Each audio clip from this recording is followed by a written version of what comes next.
He followed the ambulance with nothing but fear and love in his heart. The day had started like every other on set. Bright lights, buzzing cameras, makeup touch-ups, scripts being flipped and fussed over. Shen Yue was dressed in her costume, smiling between takes, her energy radiant as always. To everyone else, she looked fine. To Dylan Wang, she looked like she was pretending. He had known her long enough to recognize the slight delay in her laugh, the way her smile didn't quite reach her eyes that day. Something was off. She brushed him off during their break. "I'm fine," she said, "just a little tired." But her hand trembled slightly when she lifted her coffee. And he noticed. The crew reset for the next scene. Cameras rolled. She walked across the set her lines perfectly, hit her mark, then stopped. Her expression shifted for a fraction of a second. And then, like a candle being blown out, she collapsed. Silence fell. Scripts dropped. Someone screamed. Dylan didn't think. He was already running. He reached her side before anyone else. Her body was still, eyes closed, skin pale. Her breath was shallow, barely there. "Shen Yue," he whispered, cupping her cheek. "Hey. "Open your eyes. Come on." A medic was already on the phone, calling for an ambulance. Dylan lifted her head gently onto his lap, brushing hair from her forehead. "You're okay. You're gonna be okay," he said, though he wasn't sure if it was for her or himself. The ambulance arrived in minutes. Too long. Not long enough. They carried her into the back, and Dylan didn't ask. He climbed onto his bike and followed. No helmet. No second thought. Just instinct. Just her. He followed the flashing red lights through traffic, weaving between cars like the world was on fire. And in his heart, it was. She couldn't leave him. Not now. Not ever. The hospital loomed like a cold wall when Dylan arrived. He parked his bike without thinking, letting it fall gently against the curb. His legs moved on instinct, pushing past the automatic doors into the fluorescent silence of the emergency wing. The moment he stepped in, the warmth of the world outside vanished. Inside, it smelled like antiseptic and sterile pain. "Shen Yue," he said, walking up to the front desk. His voice was rough, low, like something had cracked inside him. "Where is she?" The nurse behind the counter barely looked up. She was used to panic, used to families rushing in with hope hanging by a thread. "Are you her husband?" she asked, still typing. "No," he replied after a pause. "But I should be." The nurse paused. She finally looked at him. His eyes didn't match the calm exterior. There was fire in them. Fear. "She's in emergency care," the nurse said. "You can wait in hallway C. When the doctor's ready, someone will come out." Dylan nodded. He didn't say thank you. He couldn't. He walked like a ghost through the hallway. Found a seat.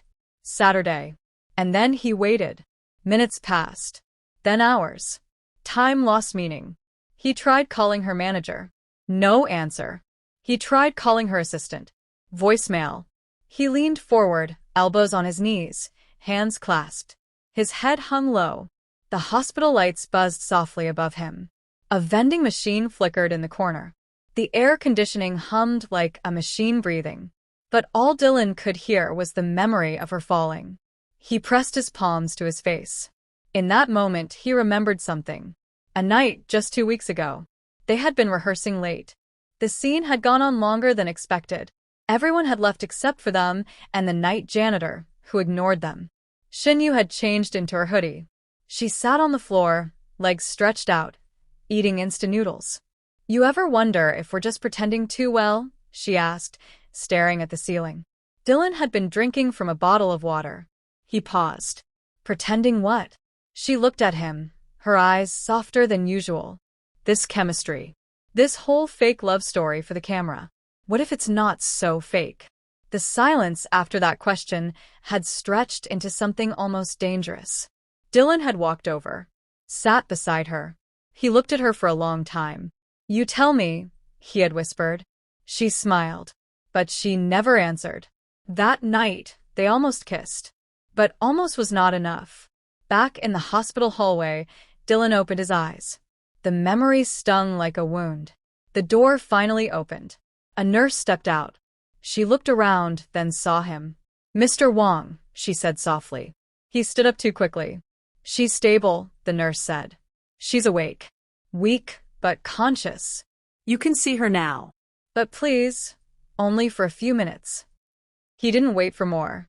She led him through a maze of pale corridors. The door she stopped at was simple. Room 203. She opened it slowly. And there she was, lying in bed, pale, quiet, eyes half closed, but breathing. Alive. Dylan stepped in. She turned her head, and their eyes met. The oxygen tube in her nose looked too large for her small face. Dylan, she whispered. Her voice was soft, barely there. He walked to her bedside and sat down. You scared the life out of me, he said, trying to smile. I didn't mean to, she whispered, her lips barely moving. He reached for her hand. She didn't pull away. Her fingers curled around his. There was a silence between them, but it wasn't empty. It was full of everything they had never said. Then she blinked slowly, and her lips trembled. I thought I was dying, she whispered. You're not, he said quickly. You're right here. With me. She looked at him for a long time. Then her voice came again, more fragile than before. There's something I need to tell you. Dylan leaned closer. What is it? But before she could speak, her heart monitor beeped slightly louder. The nurse stepped in immediately. Sorry, the nurse said. She needs to rest. You'll have to come back later. Dylan nodded. He stood up, but not before brushing her forehead gently with the back of his fingers. I'm not leaving, he whispered. Not this time. Shen Yue's eyes followed him until the door closed. Hours passed.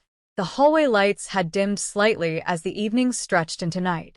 Dylan sat outside room 203 with a coffee in one hand, untouched and cold, while the other rested on his thigh, clenched.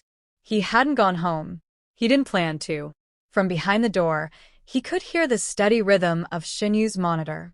A quiet, distant beep that reminded him she was still there. Still fighting. Still his. The doctor had finally spoken to him. She fainted due to exhaustion, the man had said. But there's something else. Dylan's world had stopped spinning. She's been hiding how severe her condition is, the doctor added. She's been experiencing fatigue, severe dehydration, recurring faint spells. I believe she's been taking medication to manage it quietly. Dylan didn't speak. He didn't blink. He just clenched his jaw and nodded. Later that night, the nurse allowed him back in. Just for a few minutes. Just long enough. He stepped inside slowly. The room was dim now. The overhead lights were off, replaced by the soft glow of a lamp beside her bed. Shen Yue turned her head and smiled weakly. You're still here? She asked. I told you, Dylan said softly. I'm not leaving. She closed her eyes for a second, then opened them again, like even blinking took energy.